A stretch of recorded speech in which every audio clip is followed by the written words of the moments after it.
नमस्कार, मी प्रसन्न जोशी. आपण पाहताय माझा हस्तक्षेप आणि विषय अर्थातच दिवसभरात जो गाजतोय तो म्हणजे कॅगचा अहवाल आणि राफेलवरती समोर आलेलं स्पष्टीकरण. सद्यस्थितीमध्ये कॅगचा अहवाल इंटरप्रिटेशन करायचा म्हटला तर तो सत्ताधाऱ्यांच्या बाबतीत त्यांना दिलासा देणारा ठरतोय. यूपीए सरकारच्या काळाच्या तुलनेमध्ये आताच्या काळातल्या सरकारने घेतलेले राफेलच्या किमतींचा व्यवहार हा काही प्रमाणात स्वस्त पडलेला आहे. अर्थात एनडीएने सांगितलेला 9% स्वस्त पडल्याचा दावा मात्र इथे चुकीचा ठरलेला असून तो साधारणपणे 2.80च्या सुमारास तो स्वस्त पडला असा दावा झालेला आहे. इतकंच नाही तर आणखी काही तांत्रिक बाबींच्या बाबतीत, उदाहरणार्थ डिलिव्हरी मिळणं, या बाबतीत सुद्धा काही गोष्टी फायदेशीर आहेत असं म्हणण्यात आलेलं आहे. पण अशाही काही बाबी आहेत की ज्यामुळे अजूनही काही संदिग्धता कायम उरते. विशेषतः ऑफशोर पार्टनर जो की रिलायन्स इकडे नेमण्यात आला होता राफेलद्वारे, त्याच्या बाबतीत मात्र स्पेसिफिक टिप्पणी सकारात्मक नकारात्मक यामध्ये दिसलेली नाहीये. त्यामुळे अजूनही काँग्रेस सुद्धा लावून धरते राफेलचा मुद्दा. याच अनुषंगाने आपण चर्चा घेतलेली आहे की काँग्रेसचा सगळ्यात मोठा मुद्दा राफेलच्या डीलमधला गैरव्यवहार, घोटाळा, किंमत वाढली त्यामुळे महागात पडलेलं डील आहे. या सगळ्या गोष्टी आता कॅगच्या अहवालाने खोडून निघत असतील तर राहुल गांधी फेल ठरलेले आहेत का, यावर बोलण्यासाठी आपल्यासोबत असतील विश्वास पाठक, भाजपचे प्रवक्ते, नागपूरहून आपल्यासोबत आहेत. याशिवाय अभिजित माळी सुद्धा आहेत आपल्यासोबत, संरक्षण शास्त्रज्ञ आणि सामरिक विषयाचे अभ्यासक, त्यांचंही स्वागत. आणि थोड्याच क्षणात आपल्यासोबत काँग्रेसचे प्रवक्ते सुद्धा चर्चेमध्ये सहभागी होतील. मी पहिल्यांदा जातोय विश्वास पाठक यांच्याकडे. विश्वास पाठकजी, पहिली तुमची टिप्पणी काय आहे काँग्रेस प्रवक्त्यांची, म्हणजे भाजप प्रवक्त्यांची म्हणून या अहवालाबद्दल? ज्या प्रकारे भारतीय जनता पक्ष आणि सरकार म्हणून आम्ही सांगत होतो की याच्यामध्ये प्राइसिंग असो, प्रोसिजर असो, ऑफशूटचा क्लॉज असो, या सर्व बाबतीमध्ये एक पारदर्शकता आहे, प्रोसिजर फॉलो झालेली आहे. तीच बाब सुप्रीम कोर्टाने अधोरेखित केली. त्यानंतर सीएजी कडे हा जेव्हा रिपोर्ट गेला, सीओजीने जे चेक केलं, सीएजीने देखील सांगितलं की याच्यामध्ये कोणत्याही प्रकारच्या इरेग्युलरिटीज नाही. मात्र या बाबतीत काँग्रेसकडनं एकामागून एक जे निराधार आरोप चालू आहे आणि ते आरोप केल्याबरोबर 15 मिनिटात ते कसे खोटे ठरतात आहे हे देश बघतोच आहे. मला वाटतं आता तरी राफेल या विषयावरची चर्चा थांबावी आणि कन्स्ट्रक्टिव्ह वेने प्रत्येकाने आता पुढे जावं. बरं, मी माळी यांच्याकडे जातो. माळी, तुम्ही या अहवालाचा अकॅडमिक अंगाने जर का हे मुद्दे सगळे बघितले असतील तर या अहवालाचा वापर करून त्यातले मुद्दे संदर्भाला घेऊन सत्ताधारी किंवा विरोधक कोणतेही काही एकच एक निष्कर्ष काढता येत आहेत का? मुळात गंमत अशी आहे की या विषयाचं अत्यंत राजकीयकरण चालू आहे आणि या विषयावर त्या राजकीय मुद्द्यांकडे मी जरा दुर्लक्ष करून जर या कॅगच्या रिपोर्टकडे पाहायचं झालं तर मला एक सांगावं लागेल की याच्यामध्ये सगळ्यात महत्त्वाची गोष्ट जी आहे ती इंडियन स्पेसिफिक एनहान्समेंट 17.8% स्वस्त पडलेली आहे असं सांगितलेलं आहे. मुळात गंमत अशी आहे की जेव्हा आपण 36 विमानांसाठी आपण ही गुंतवणूक करतोय आणि जेव्हा ती आपण UPA 2च्या काळामध्ये, UPA 1च्या काळामध्ये 126 विमानांसाठी करणार होतो तेव्हा त्याचा कुठेतरी ब्रेक इव्हन पॉईंट असतो, म्हणजे ज्या पॉईंटला ती गुंतवणूक फायदेशीर ठरत असते तो पॉईंटचं कन्सिडरेशन कॅगनं केलंय का नाही. कारण कॅगच्या रिपोर्टची मूळ प्रत अजून आपल्या समोर आलेली नाही. या सगळ्या गोष्टींचा विचार करावा लागेल आणि त्यानंतर मग ह्याच्यावरती डिटेलमध्ये भाष्य करता येईल. बरं, मी भाई जगताप सुद्धा मला दिसतात काँग्रेसची भूमिका मांडण्यासाठी. आपल्यासोबत काँग्रेसचे आमदार भाई जगताप सुद्धा आहेत. भाई, काँग्रेसच्या भात्यातला सगळ्यात मोठा दावा ठरणार होता तो कॅग रिपोर्ट. जवळपास 2 ते 3 वेळा काँग्रेसच्या प्रतिनिधींनी दिल्लीमध्ये कॅगच्या प्रमुखांची जाऊन भेट घेतली आणि लवकरात लवकर कॅग रिपोर्ट सादर करायला सांगितलं. आता आलेल्या कॅग रिपोर्ट समोर, आता तुमचं काय म्हणणं आहे? नाही, असं आहे की एकतर आपल्याला पूर्ण कॅग रिपोर्ट हा समजून घेणं आवश्यक आहे. एक, या कॅगने जो काही रिपोर्ट दिलेला आहे मुळात 6 पॅकेजेस होती, 14 आयटम त्याच्यामध्ये होते. यांनी जो आता रिपोर्ट ठेवलेला आहे तो फक्त आणि फक्त 2 याच्या संदर्भामध्ये आहे, ज्याचा उल्लेख आता कोणी एक्सपर्ट जे कोण आहे त्यांनी केलं. माफ करा, मला नाव माहिती नसलं. अभिजित माळी आहेत आपल्यासोबत, त्यांनी हा उल्लेख केला. अभिजित माळी यांनी जो केला. आपल्या फक्त माहिती करता मी सांगतो या ठिकाणी, एक, हा जो कॅग रिपोर्ट आहे हा ज्याला म्हणतो ना आपण, आम्ही त्यांची भेट वारंवार घेत होतो, सांगत होतो आणि तेव्हा हेही सांगत होतो, हे कॅग जे आहेत, राजीव मेहरिशी हे कोण आहेत जरा समजून घेणं आवश्यक आहे. हे तेच आहेत जे ज्या वेळेला हा डील नेगोशिएट झाला त्यावेळेला हे फायनान्स सेक्रेटरी होते. त्यामुळे या आपल्याला हे लक्षात घेणं गरजेचं आहे, जी पार्टी इंटरेस्टेड पार्टी असते ती रिपोर्ट काय देणार हे तेव्हाही आम्हाला माहित होतं आणि म्हणून आम्ही त्यांना वारंवार सांगत होतो. हा एक मुद्दा, हा बरंचा मुद्दा नाही याच्यामध्ये, हा अतिशय महत्वाचा मुद्दा आहे. आणि सगळ्यात महत्वाचा, ज्याचा गाजावाजा जो केलेला जात होता तो ज्या पद्धतीने सांगितलं गेलाय आणि आता जो सांगितलं गेलाय ते साफ चुकीचं आहे. ते असं की त्याच्यामध्ये असं म्हणाले होते, फायनान्स मिनिस्टर म्हणाले ते 9% खाली, हे म्हणतात 2.6% खाली. पण हे सगळं कधी गणित लागेल? अभिजित माळी म्हणाले ते खरं आहे, 136 विमानं आणि त्याच्याशी संबंधित असलेले सगळे पॅकेजेस आणि आताची असलेली 36 विमानं आणि त्याच्याशी असलेलं पॅकेट, असं ते गणित आहे. त्यामुळे ते इतकं साधं अंकगणित नाही, हे मला नम्रपणे आपल्या सगळ्यांना सांगायचं वाटेल. मी ह्याच्यातला एक्सपर्ट नव्हे, परंतु एवढं मात्र नक्की की ज्या ज्या गोष्टी आम्ही विचारल्या होत्या त्या गोष्टीचा ह्याच्यात साधा उल्लेखच नाही. आणि म्हणून हे जे कॅग आहेत त्यांना फक्त आणि फक्त निवडणुकीच्या तोंडावर हे त्यांना सरकारला क्लीन चिट देण्यासाठीच हे केलेलं आहे. हे आम्ही एक दिवस अगोदर सुद्धा बोललो होतो आणि हिंदूमध्ये त्याच्यामध्ये संपादकीय आलेलं आहे. आणि जे खरं आहे हे मला मुद्दाम या ठिकाणी सांगावं. ठीक आहे, विश्वास पाठकजी याला प्रत्युत्तर. बघा, मुळामध्ये ज्या सुप्रीम कोर्टाने निर्णय दिला, आता कॅगने देखील निर्णय दिला, या प्रत्येक गोष्टींवर, या संस्थेवर विश्वास न दाखवणं ही काँग्रेसची आता परंपरा झालेली आहे. सीएजीला अकाउंटिंग आणि त्यातलं अरिथमेटिक हे नक्कीच कळतं. आता विषय 9%, 3% की 17% आहे. तर हा जो काही रिपोर्ट माझ्याकडे आला त्याप्रमाणे मला असं समजतं आहे की जी बेसिक प्राइस होती एअरफ्रेमची ती काँग्रेसच्या काळातली आणि आताची जर आपण कम्पेअर केली तर तो 2.7%चा त्याच्यामध्ये सेव्हिंग आहे. आणि जे ॲडॉन्स आहेत, म्हणजे राहुल गांधींनी जी 650 कोटी आणि 1700 कोटी जी कम्पेअर केली, तर ॲडॉन्स जे आहेत म्हणजे 1700 कोटी आपण गृहीत धरू, त्याच्यावर 18% आपण वाचवलेले आहे. आता या दोघांचं जर सरासरी काढली ओव्हरऑल हे कदाचित 9% होऊ शकते. मला त्या तपशिलात जावं लागेल. मात्र मूळ मुद्दा असा आहे की याच्यामध्ये सेव्हिंग झालाय की नाही आणि प्रोसिजर फॉलो केली आहे की नाही.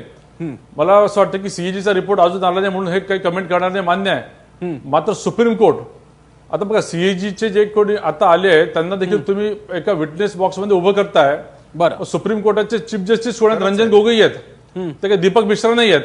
त्यामुळे प्रत्येक गोष्टींवर अशा प्रकारचा हे करणं, एलिगेशन करणं हे चुकीचं आहे. बरं, इथे मी पहिल्यांदा अभिजित माळीन यांच्याकडे जातो आणि त्यानंतर भाई मी तुमच्याकडे येतो. एक मिनिट बरं भाई तुम्ही बोला, मी त्यांच्यानंतर येतो. बोला प्लीज. माझी विनंती राहील, कसं आहे बोला की, अभिजित भाई एकच तुम्ही गोष्ट बोला. सांगतो. आम्ही पाठकांना एकच गोष्ट नम्रपणे सांगू इच्छितो, ते असं, हा आमचा लोकशाहीतला अधिकार आहे आणि तो आम्ही गाजवतो आहे. सुप्रीम कोर्टातल्या खोट्या अफिडेव्हिट पासून सगळ्या गोष्टी आहेत, आजचा विषय नाही, त्यामुळे त्याच्यावर आपण कमी बोलूया. आपण याच्यावरच बोलूया. आपण फार छान बोललात पाठक, बेसिक प्राइस आणि त्याच्यावर ॲडॉन. ॲडॉन मध्येच हे आहे. आता हे मी नाही म्हणत किंवा अनेक नाही, IAF इंडियन एअरफोर्स त्यांनी सांगितलं की त्याच्यामध्ये 4 असे पॅकेजेस घुसवले गेले ज्याची आवश्यकता नाही. हे भाई जगताप म्हणत नाही, काँग्रेस म्हणत नाही, राहुल गांधी म्हणत नाही, तर हे IAF यांचं ऐकलं गेलं नाही. आणि म्हणून या सगळ्या गोष्टी ज्या आहेत ह्याच्यात साधा उल्लेख सुद्धा नाही. त्यांनी फक्त आणि फक्त एकच गोष्ट केली, ती अशी की ते बरं, हे जे आता तुम्ही आता म्हणताय हेच आपल्या देशाच्या फायनान्स मिनिस्टरना माहित नव्हतं का? ज्या वेळेला ते तावातावाने म्हणत होते की त्याही पेक्षा 9%, तुम्ही सगळे तावातावाने असंच म्हणत होता, जे आता 2.6चं म्हणत आहात. पण परत एकदा मला तेच सांगावं वाटेल देशाच्या जनतेला आणि महाराष्ट्राच्या जनतेला, याच्यात राजकारण नाही. याच्यामध्ये IAF ने दिलेला जो रिपोर्ट आहे, कोण ठरवणार काय ॲडॉन काय पाहिजे? हे काय ते काय उरीचं पिक्चर आहे का की उरीच्या पिक्चर मध्ये जे दाखवलंय तसं हे होणार आहे? नाही ना हो. ते फक्त तिथले एक्सपर्ट, टेक्निकल एक्सपर्ट आहेत आणि सैन्याचे एक्सपर्ट आहेत, तेच ठरवतात. पण त्यांचा विचार घेतलाच गेला नाही, बाकीचं तर फॉलो केलं गेलं नाही. हे सगळं झालं.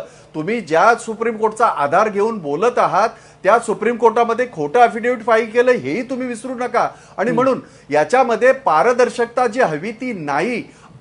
अजूनही त्याचा तो रिपोर्ट पूर्णतः मी सुद्धा पाहिलेला नाही पूर्णतः, कारण काही अंशी त्याच्यातल्या काही गोष्टी बाहेर आल्यात. आणि म्हणून मी आपल्याला या ठिकाणी नम्रपणे सांगतो, हे कॅग जे आहेत, होय असं नाही, काहीतरी नियम आहेत की नाही, चौकट आहे की नाही. जो माणूस नेगोशिएशनच्या टीम मध्ये फायनान्स सेक्रेटरी म्हणून आहे तोच माणूस कॅग कसा असू शकतो? साधा उत्तर द्या. कोण एक्सपर्ट असेल त्यांनी मला जरा सांगावं पटवून.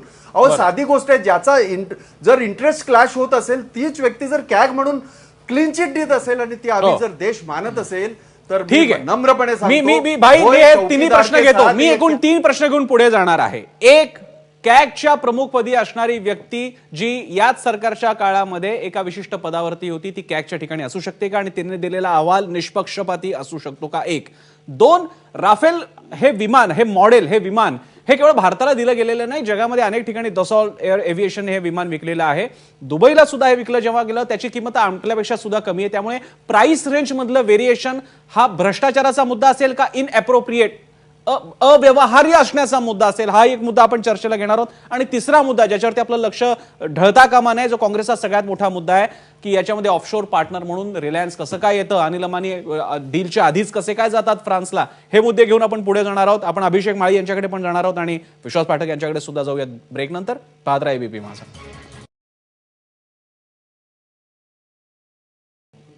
ब्रेक नंतर आपल्या सगळ्यांचं स्वागत. माझा हस्तक्षेपमध्ये विषय सुरू आहे कॅगच्या अहवालामुळे राहुल गांधी फेल, राहुल गांधी फेल असं झालंय का, असा आपला प्रश्न आहे, आपलं स्टेटमेंट नाहीये. मी आता अभिषेक माळी यांच्याकडे जातो, सामरिक क्षेत्रातले तज्ज्ञ आहेत आणि त्यानंतर अभय देशपांडे सुद्धा आपल्यासोबत आलेले आहेत, वरिष्ठ राजकीय पत्रकार. त्यांच्याकडे अभिषेक माळींकडे 3 मुद्दे. अभिषेक माळी, 3 मुद्दे. कॅगच्या प्रमुखाची वैधता, निष्पक्षपाती वैधता. 2, किमतीचा मुद्दा जो अनेक जगभरात राफेल विविध किमतींना विकले गेलेले आहेत. आणि तिसरा मुद्दा ऑफशोर पार्टनरचं काय करायचं, HALच्या तुलनेत रिलायन्स का? बोला. पहिल्या मुद्द्याचं मी उत्तर देतो की सगळ्यात पहिल्यांदा ही गोष्ट लक्षात घेतली पाहिजे की काँग्रेसनं घेतलेले आक्षेप तांत्रिकदृष्ट्या बरोबर आहेत, पण त्यांचं टायमिंग चुकलं आणि त्यांची भाषा, आरोप करण्याची भाषा चुकली. दुसरा मुद्दा असा आहे की किमती आणि भ्रष्टाचार ह्याचा थेट संबंध लावण्यापेक्षा त्या किमतींमध्ये आपण नेमकं काय घेतलेलं आहे ह्या गोष्टीचा विचार आपण केला पाहिजे.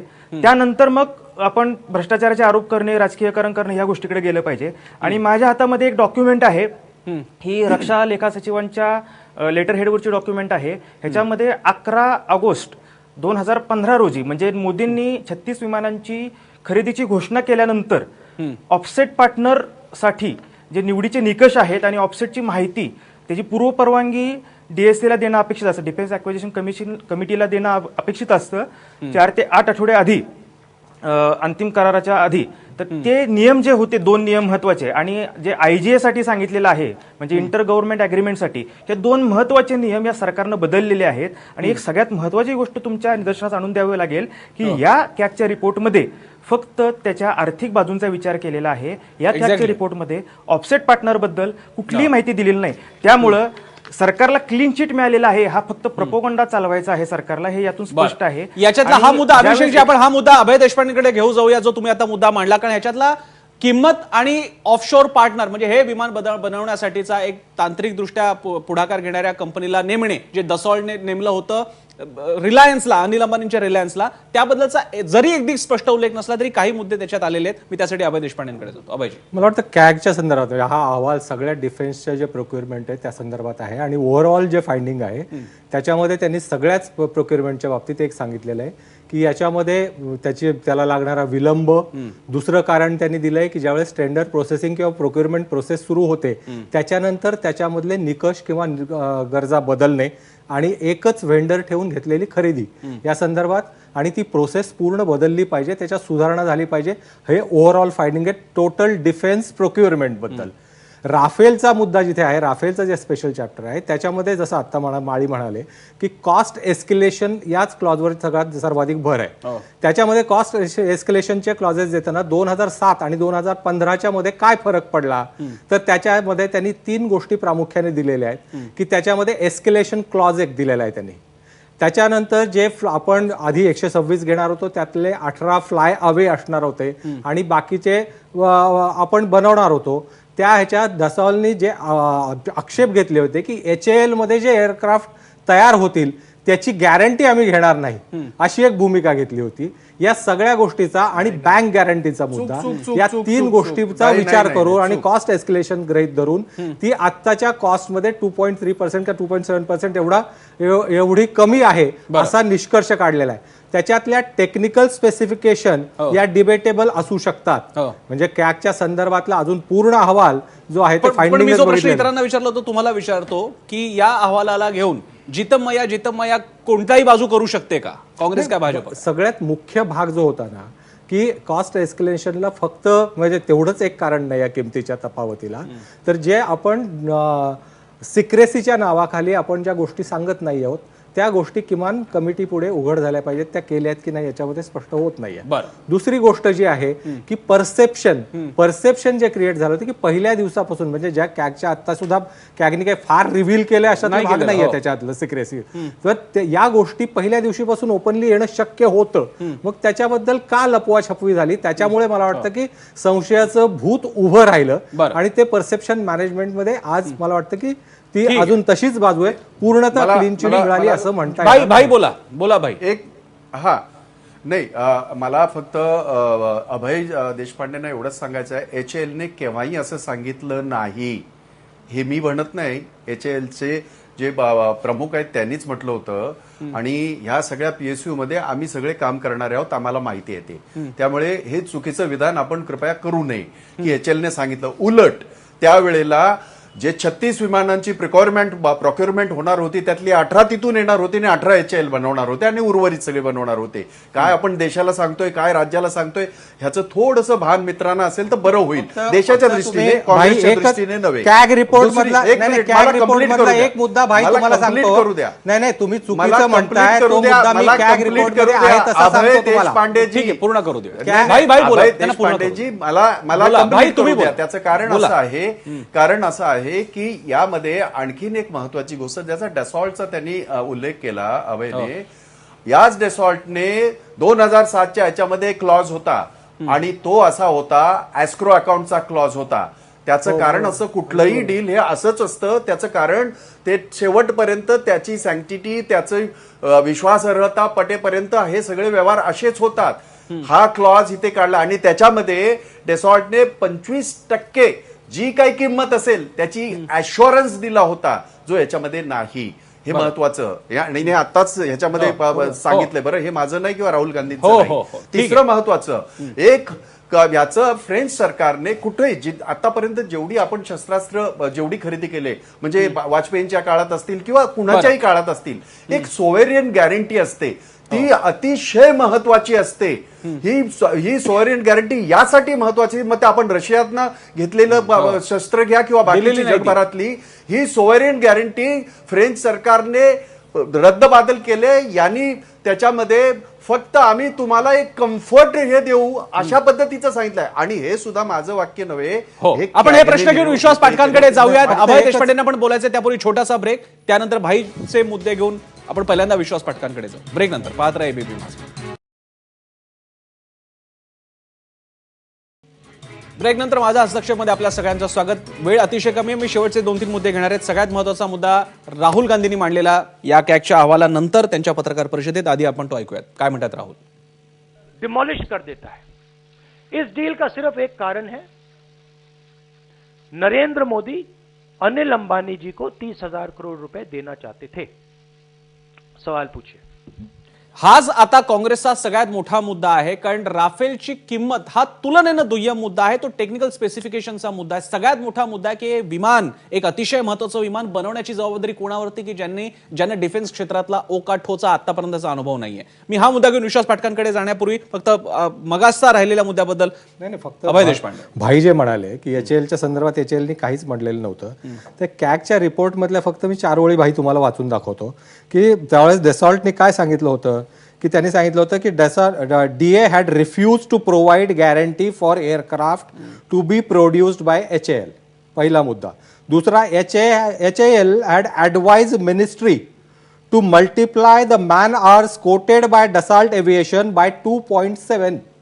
हे या कॅगच्या रिपोर्ट मधले त्यांनी दिलेले मुद्दे आहेत. प्रश्न हाच आहे की जो काढला की HALच्या संदर्भातला म्हणजे त्याचं मॉडिफिकेशन व्हायला पाहिजे होतं का, ज्या कंपनीला 50 वर्ष आज अनुभव आहे डिफेन्स मधल्या प्रोडक्शनचा, त्याच्यापेक्षा ज्या कागदावरच्याच कंपनीवर विश्वास ठेवणं भाग आहे का, म्हणजे आवश्यक आहे का, या सगळ्या गोष्टी मला वाटतं त्या डिबेटेबल होऊ शकतात.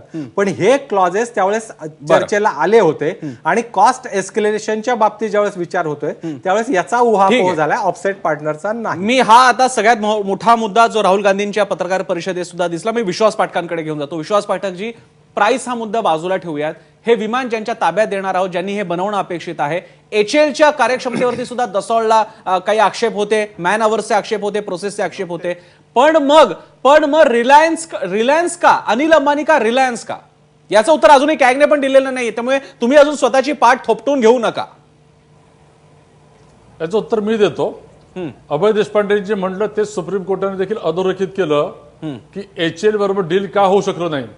कारण 2.7 टाइम्सचा लेबर कॉस्टचा विषय होता आणि अकाउंटेबिलिटीचा विषय होता. त्यामुळे हे तर आपण मान्य करू की HAL येऊ शकणार नव्हतं. मग HAL नाही तर कोण, तर मग HAL नाही तर कोणी देखील, हे आपण समजून घ्या. बरं, आता हा ऑफसेट पार्टनर हा एकच नाही, याचे 72 ऑफसेट पार्टनर डसॉल्टला अपॉइंट करायचे आहेत. या 72 पैकी एक रिलायन्स. त्यामुळे ही जी काही तथाकथित 59,000ची कॉस्ट आहे, त्यातलं 50% ऑफसेट जर 30,000 म्हटलं तर ते 30,000 कोटी 72 लोकांमध्ये वाटल्या जाईल. हे राहुल गांधींनी साधं समजून घ्यायला हवं. हा 30,000 रिलायन्सचा विषय होऊ शकत नाही. राहिला विषय रिलायन्सचा, तर मी आपल्याला सांगितल्याप्रमाणे HAL नाही तर मग कोणी, रिलायन्स काय आलं तर जॉईंट व्हेंचरचा मुळामध्ये कन्सेप्टच असा असतो की ज्या पार्टनरकडनं मला दुसरी स्ट्रेंथ हवी आहे, तो लोकल पार्टनर असेल, लँड ऍक्विजिशन असेल, एम्प्लॉयमेंट असेल, सॅलरीज असेल, बँकिंग असेल, त्यांना अपॉइंट करण्याची पद्धत असते. मला सांगा, याच काँग्रेसला पूर्वी रिलायन्स मुकेश अंबानीचा चालूच होता, मात्र अनिल अंबानीचा आला म्हणून भ्रष्टाचार झाला, हे मला वाटतं एकदम हास्यास्पद आहे. नाही, अजून ही उत्तरं लगेच पटण्यासारखी नाहीत. मला कल्पना आहे की या मुद्द्यावरती कुणाचं समाधान होणार नाहीये. पण या ठिकाणी आपल्याला मात्र थांबावं लागेल, कारण आता यापुढची राफेलची यापुढची सगळी चर्चा निवडणुकीच्या काळात सुद्धा असणार आहे की जर का समजा कोणतीही कारण असेल, HAL समजा नसेल तर ऑफशोर पार्टनर मधून अनिल अंबानी का, रिलायन्स का, विशेषतः अशी कंपनी, ती काही L&T नाही की जिला इन्फ्रास्ट्रक्चरचा प्रचंड अनुभव आहे, ती काही टाटा नाही किंवा तत्सम कुठली कंपनी नाहीये, ती अशी कंपनी आहे जिच्या दिवाळखोरीच्या बद्दल, जिच्या आर्थिक अक्षमतेच्या बद्दल गेली 5 वर्ष चर्चा सुरू आहे. ही कशी निवडली जाते, त्या मुद्द्यांसाठी मात्र एक मोठी वेगळी स्वतंत्र चर्चा घ्यावी लागेल आणि आगामी दिवसांमध्ये आपल्याला ती संधी काँग्रेस आणि भाजप दोन्ही मिळून देतील. पण तुर्तास आपण मात्र माझा हस्तक्षेपमध्ये इथेच थांबूयात. पाहत राहा ABP माझा.